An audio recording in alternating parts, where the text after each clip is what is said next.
Good morning, everyone. Good morning, ma'am. So, students, this is third class of your financial statements with adjustment. Okay, we have done many adjustments, right? Yesterday also I have asked, can you name those adjustments which we have done till now? Adjustment. The first one was your closing stock, Closing stock. अच्छा वो पिछले outstanding, prepaid, prepaid, unearned, debit, accrued, depreciation, depreciation, unearned, and interest on capital and interest on drawing. Okay, interest on loan we didn't do yesterday. All right, so we will be proceeding with certain other adjustments of financial statements. Tushar, so today we are taking interest on loan. Okay, so we have to understand the journal entry first. Suppose you have taken a loan from the bank that is 1 lakh rupees and it's mentioned in the trial balance. Okay, this is debit side of your trial balance, this is credit side of your trial balance. This is 10% loan, bank loan. Okay, and it's 1 lakh rupees. What do you mean by 10% bank loan? This 10% loan means this is the rate of interest. Okay, this is the rate of interest on this loan. All right, now if the question says that the interest on loan is completely outstanding of the whole year, कि पूरे साल का interest आपने दिया ही नहीं है, so what is the interest? We have to calculate that first. It is 1 lakh rupees. So 10% is what? 10,000. Okay, so this 10,000, you have to follow the instructions what is given in the question. Question is telling the whole year's interest is outstanding, right? You didn't pay, आपने पे नहीं किया है, ठीक है, तो accordingly सोचेंगे. या फिर कई बार आपको कुछ अमाउंट दे देता है एडजस्टमेंट में कि this much amount is outstanding that you did not पे, so you will be dealing that. And we have done these entries of the outstanding. Do you remember? पे नहीं किया, it means this is what? This is outstanding. All right, what are the entries of the outstanding? Suppose outstanding salary, तो हमने क्या किया था? Entry, journal entry क्या की थी? Salary account debit to outstanding salary. All right, so here interest on bank loan. So what will be the entry? Interest on loan account debit to outstanding interest, right? So the amount is 10,000. Is that clear? Understood that? It's simple outstanding entry I have done, nothing else, which you have already learned. All right, now the question arises how to deal with that. So this is your profit and loss account. Students, salary outstanding, rent outstanding, उसमें आपको already figures are given. You have a salary already paid by you which has mentioned in the trial balance. Okay, maybe rent is also given and then you have dealt with that. But suppose nothing is given regarding your interest, so there is no problem to worry. I've just taught you that we add something. Outstanding है तो you add and prepaid है तो आप minus कर देते from the concerned item. But here what to do? You don't have any other item given related to interest on loan, so simply this is your indirect expenses and you will be showing in the debit side of your P&L. ठीक है, समझ आ रहा है क्या बोल रही हूँ कि इंटरेस्ट ऑन लोन आपका एक्सपेंसेस है, एक्सपेंसेस को आप कहाँ दिखाते हैं? P&L के डेबिट में दिखाएंगे. So this is interest on loan 10,000. Okay, so this is the first place, and as you know that all the adjustments will be placed at two places. Okay, we will be keeping all these adjustments at two places. So the first one debit of the P&L, and second one just think where goes the these are outstanding expenses. Yes, outstanding expenses कहाँ जाते हैं balance sheet में? क्या आपने पे कर दिए ये expenses? Liability. क्या आपने पे कर दिए? नहीं किए. You have to pay it. Okay, so these goes to the liabilities. This is interest on loan. Is that clear? Understood?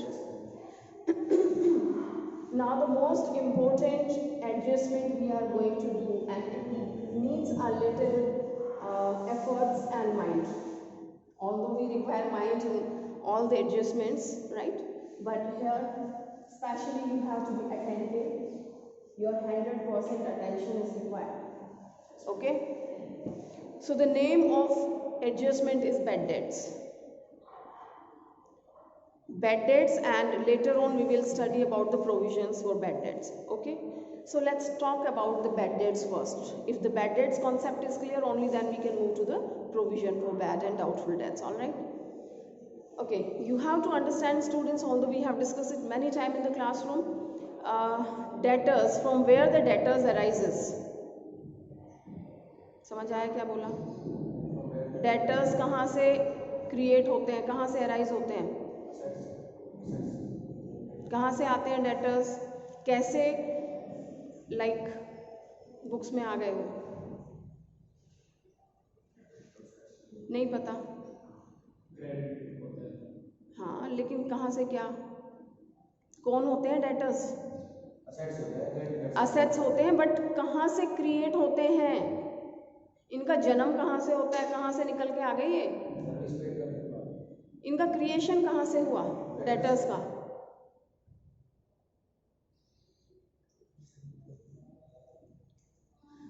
Do you remember credit sale? Yes, credit sale पता है, entry पता है, sold goods to Ram, tell me the entry. आप क्या समझोगे इस concept को? आपको यही नहीं पता डेटर्स कहाँ से आ रहे हैं? 100 of the times I have explained. चलिए एक बार फिर से समझ लो। Goods sold to Ram, what will be the journal entry? Yes, Ram account debit to sales. ध्यान से समझो, Ram's account debit to sales, 5000 की आपने गुड्स बेची है, तो हु इज दिस राम? ये आपका डेटर है, ओके, जिससे पैसा मिलना है, आपने उसको गुड्स बेची है क्रेडिट बेसिस पे, तो वो कौन है? आपका डेटर है। क्या बोल रहे हो? डेटर है जिसको आप गुड्स बेचते हैं, उसी से वो पैसा मिलता है ना जिसको बेचते हैं। So this person is called a debtor, and suppose name is not given, बोला है कि sold goods on credit basis, so हाँ, आप सुन ही नहीं रहे हो मैं क्या बोल रही हूँ? I am telling you have sold the goods on the credit basis but the name is not mention. क्या लिखे? क्रेडिटर नहीं, debtor, debtors account debit. Is that okay? समझ आ गया? क्लियर है? Okay, those who are staying at home, students, be attentive, this is very very important. So debtors account debit to sale, all right? Now what happened, मान लीजिए 2 महीने का ये credit है, after 2 months if I receive the whole amount there is no problem, cash account debit to Ram या cash account debit to debtors करके debtor का account खत्म हो जाएगा, ठीक है? But you know we have the experience like many times some of the debtors they turn bad, they don't pay money, okay, वो पे नहीं करते हैं या पूरा पे नहीं करते हैं due to certain reason. So the amount which we don't receive, we have studied in the journal entry, what is that, what do we call, जो अपने को नहीं मिलता है डेटर से, उस पैसे को क्या कहते हैं? My God, जो पैसा डेटर से नहीं मिला उसको क्या कहते हैं? हाँ, लॉस तो है, लेकिन क्या बोलते हैं उसको? Yes, that is called bad debts, ठीक है? आपको पता है कि हम ट्रांजैक्शन कौन सी कर रहे हैं, एडजस्टमेंट कौन सी कर रहे हैं, ओके? तो जो पैसा अपने को डेटर से नहीं मिलता वो क्या होता है? बैड डेट्स होता है। तो बैड डेट्स लॉस है, यस, लॉस है। मान लीजिए इसी को हम आगे करते हैं, प्लीज बी अटेंटिव हियर, इसी क्वेश्चन को हम आगे प्रोसीड कर रहे हैं, and I say that I could not receive 500 rupees from mister Ram, he has paid only 4500, not in full and final settlement. Full and final settlement हो जाता है तो डिस्काउंट हो जाएगा, ठीक है? आप कह सकते हैं कि he became insolvent and he has paid, चलिए स्टेटमेंट चेंज कर देते हैं, he has paid only 50% of the amount, ठीक है? 50% उसने पे कर दिया, आपकी ट्रांजेक्शन हो गई cash account debit, 50% is 2500 and remaining 50% is your bad debts 2500। 2 किससे मिला है? या तो राम से मिला है या डेटर्स से मिला है। ठीक है, इस तरह से आपका ये अकाउंट खत्म हो जाता है डेटर्स का। Now, due to this practice, you know, again and again we are having this experience that some people they don't pay the man, some of the debtors they turns bad and they don't pay. So I just thought कि मुझे पता है कि हर साल ये loss हो रहा है ना, कोई ना कोई ऐसा होता है हमारे डेटर्स की लिस्ट में who doesn't pay. So when I know this in advance, so why don't I make a provision for that? मैं उसकी सेफ्टी क्यों नहीं करती हूँ? ठीक है, so we know that we can create the provisions. Provisions are made for the known losses and liabilities. Okay, तो हम इस चीज़ को पहले से ही हमें पता है कि ऐसा होने वाला है, तो हम उसके प्रोविजंस बना लेते हैं पहले। ठीक है, तो प्रोविजंस हम अभी डिस्कस करेंगे बाद में, पहले हम बैड डेट्स की ट्रांजेक्शन कर लेते हैं। तो ये चीज़ आपको समझ आ गई है? क्या किया हमने? डेटर्स टू सेल यानी राम टू सेल कर दिया, then we have received this money. Okay, तो ये हमारी एंट्री है। एंट्री हम पहले पढ़ चुके हैं, क्लियर है ये। हम यहाँ पे क्या कर रहे हैं? बैड डेट्स की एडजस्टमेंट कर रहे हैं सबसे पहले। ओके, आपको क्वेश्चन में दे रखा होगा। चलिए, ये कॉन्सेप्ट क्लियर है। अब सीधा हम एडजस्टमेंट पे आ जाते हैं। How you get a question in the book, ये इसलिए बताया था क्योंकि your concepts were not clear. So this is your trial balance, alright. This is your debit side, this is your credit side. They have mentioned debtors. Debtors are in the debit side, 10,000 के आपके debtors दे रखे हैं। ठीक है, इस तरह से आपको क्वेश्चन की लिस्ट में मिलेगा जो ट्रायल बैलेंस मिलता है। Hello, are you understanding? समझ आ रहा है? ट्रायल बैलेंस होता है ना क्वेश्चन करने के लिए, उसमें सारे आइटम्स दे रखे होते हैं, तो वहाँ एक डेटर मिलेगा, डेटर नाम की चीज़ है, 10,000। ठीक है, फिर आपको नीचे एडजस्टमेंट्स में कुछ दे रखा है, क्या है? बैड डेट्स 500 और some different language will be there, some percentage can be there or any other language can be there, right? I'm just telling you in a simple way, bad debts are there of 500 rupees. All right, ठीक है, समझ आ गई बात? Now what to do? Now we have a bad debts. अगर हमारे bad debts हो जाते हैं, see, I have to take 10,000 from the debtor. Here so many people can be there, Ram, Shyam, Mohan, Sohan, बहुत सारे लोग हो सकते हैं। ठीक है, लेकिन मुझे सिर्फ इन्फॉर्मेशन है कि somebody did not pay 500 rupees from the list of my debtors. Okay, तो पूरे 10,000 में से 500 मेरे पास नहीं आए, बैड डेट्स हो गए। फायदा हुआ, नुकसान हुआ? नुकसान हो गया। अगर मुझसे एंट्री करने के लिए पूछा जाए कि आप इसकी जर्नल एंट्री करके बताओ, तो क्या एंट्री होगी? हाँ, क्या होगा? चलिए कॉमन सेंस यूज करके बताओ, अकाउंट्स की बात बाद में करेंगे। डेटर को डेबिट करने का मतलब क्या होता है? बढ़ जाना। आपके डेटर्स बढ़ रहे हैं, कम हो रहे हैं? 10,000 लेने थे, अब पता लगा 500 नहीं मिलेंगे आपको, तो कितने रह गए? ग्रेट, 9,510। ओके, अगर मिलते हैं तो, है ना? अभी सिर्फ अपने को अगर मिलते हैं तो cash account debit, bad debts account debit to debtors, good. लेकिन अगर अभी अपने को पेमेंट नहीं मिल रही है, दिया है पेमेंट के लिए, नहीं दिया है, सिर्फ एक इन्फॉर्मेशन दी है कि बैड डेट्स हो गए 500। ठीक है, कि भाई किसी से 500 लेने तो वो इंडिया छोड़ के चला गया, तो ये क्लियर हो गया कि अब वो उसने नहीं देने हैं, for ever he has gone. ठीक है, तो अपने को अभी इतनी इन्फॉर्मेशन मिली है, तो आप क्या एंट्री करेंगे? बैड डेट्स मिले नहीं हैं, मिलते नहीं हैं, इन्फॉर्मेशन मिली है कि ये पैसा डूब गया, नहीं मिलने हैं। हाँ जी, तुषार चला गया है USA सेटल होने के लिए। एंट्री हो जाएगी आपकी bad debts account debit to debtors 500। Understood that? Why I have debited the bad debts? Because this is loss. And debtors को क्रेडिट क्यों किया है? क्योंकि debtors हमारे कम हो गए हैं। जब debtors बढ़ते हैं तो हम डेबिट करते हैं, yes or no?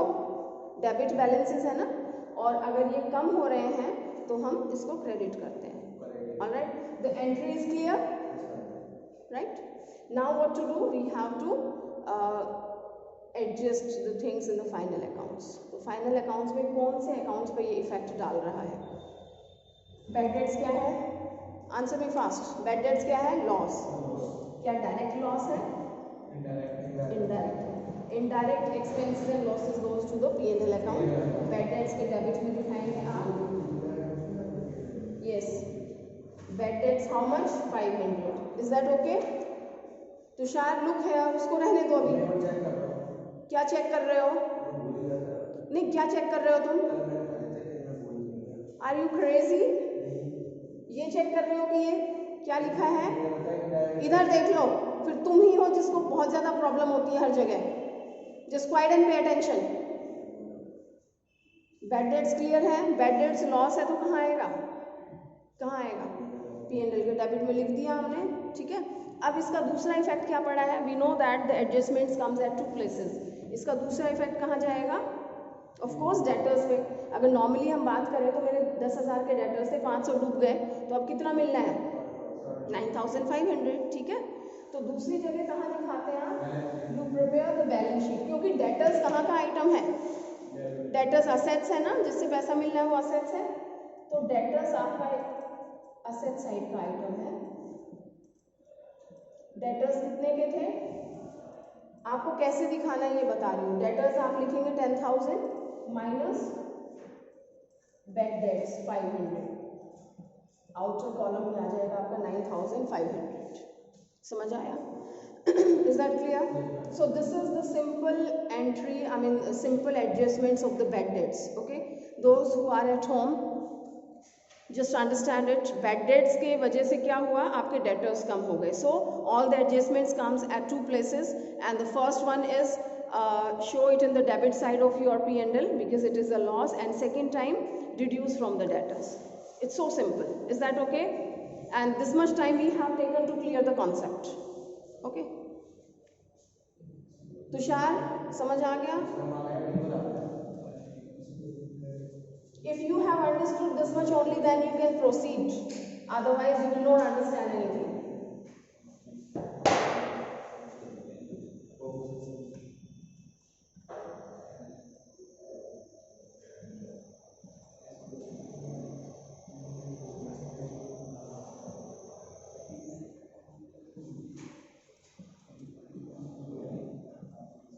Yes.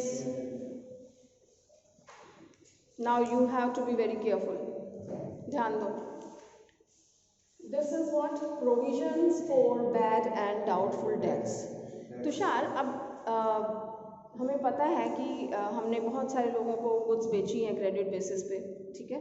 But कोई ना कोई ऐसा है कि किसी, बेटा आप अपना कर लो, डिस्टर्बिंग। सो कुछ ना कुछ ऐसा है, लाइक somebody doesn't pay. हर साल होता है, राइट? हमेशा ये सब प्रैक्टिसेस आपकी चलती हैं. So what to do in this case? I know that some people, they are not going to give money. According to prudence concept, अब ये मत पूछना prudence concept क्या है, पढ़ चुके हैं हम. Where you take care of all the expected losses. आपको पता है कि फ्यूचर में आपको कुछ लॉसेस होने वाले हैं, कुछ एक्सपेंसेस अराइज होने वाले हैं, तो you make a provision well in advance. अपना ध्यान रखते हैं आगे के लिए. You take care of your expenses and losses factor rather than your profits and all. Profits वगैरह arise होते हैं तो you don't pay attention to that. But if losses are there in future, some expenses are there, so you make the provisions already. All right. So what to do now? क्या करेंगे हम? एक गुल्लक बनाएंगे और उस गुल्लक में पैसे डाल देंगे. क्यों डाल देंगे? क्योंकि इस साल मेरे पास प्रॉफिट है, ठीक है. From the profit I can prepare that. और प्रॉफिट नहीं भी होता तो भी हम क्रिएट करते हैं. Provisions are mandatory, okay, and reserves are not mandatory if you have studied the chapter, right. So we make the provisions. ये समन हम प्रोविजंस बना के रखते हैं.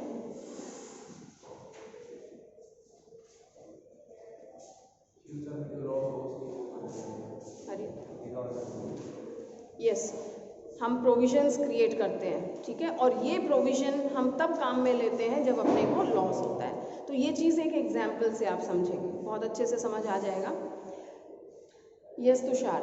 What I have done, Aman love, मैंने 1000 रुपीज़ का प्रोविज़न बनाया। प्रोविज़न किस लिए बनाया? It should be very clear कि for what you are making the provision. Provision for bad and doubtful debts. Debtors परेशान करते हैं, they don't pay money sometime, so I have to make the provision as it doesn't affect my business adversely in the next year. Next year मेरे business पे कोई बहुत ज़्यादा adverse effect ना पड़े, उसके लिए मैंने प्रोविज़न बना लिया इस साल, ठीक है। तो 1000 का मैंने प्रोविज़न बना लिया। आप कैसे समझेंगे कि मैंने गुल्लक में 1000 रुपीज़ रख लिए हैं, okay. Now next year what happens, sale की, क्रेडिट सेल की और बैड डेट्स हो गए। बैड डेट्स कितने हो गए? 500 रुपये। 500 रुपये मुझे नहीं मिले। किससे नहीं मिले? डेटर्स से नहीं मिले। तो अब बताएं क्या करेंगे हम? ये जो प्रोविज़न था 1000 रुपीज़ का, इसमें से मैं 500 रुपये निकाल लूँ, ठीक है। अब प्रोविज़न में कितने बच गए? 500 रुपये। मान लीजिए और 500 रुपये का लॉस हो गया और किसी ने फिर नहीं दिए इसी साल, उसको बोलते हैं further bad debts. Further means और आगे, ठीक है। और आगे 500 के लॉस हो गए, तो अभी हमारी गुल्लक में कितने बचे हुए हैं? 1000 रुपये, सॉरी 500 बचे हुए। 500 का तो इनिशियल लॉस हो गया था, फिर 500 रुपये और हो गए, तो अब क्या करेंगे? वो 500 भी हम यूज़ कर लेंगे, ठीक है। तो अब मेरे प्रोविज़न में कितना बच गया? गुल्लक में कितने बचे? नील, ठीक है। क्वाइट पॉसिबल दैट 1000 रुपीज़ का प्रोविज़न है एंड बैड डेट्स हो गए 1100 के, ठीक है। कितने के हो गए? 1100 के हो गए। तो अब मेरी गुल्लक में कितने हैं? मेरी गुल्लक में कितने पैसे हैं? 1000 रुपीज़।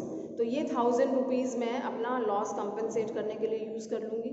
मेरा लॉस है 1100, गुल्लक में है 1000 रुपीज़, तो this 1000 I will be using. और कितने बच गए अब जो गुल्लक से नहीं ले पाए? 100 रुपीज़। तो इसका मैं क्या करूँगी? क्या करूँगी? बैंक से लोन, सीधा बैंक में ही पहुँच जाओ।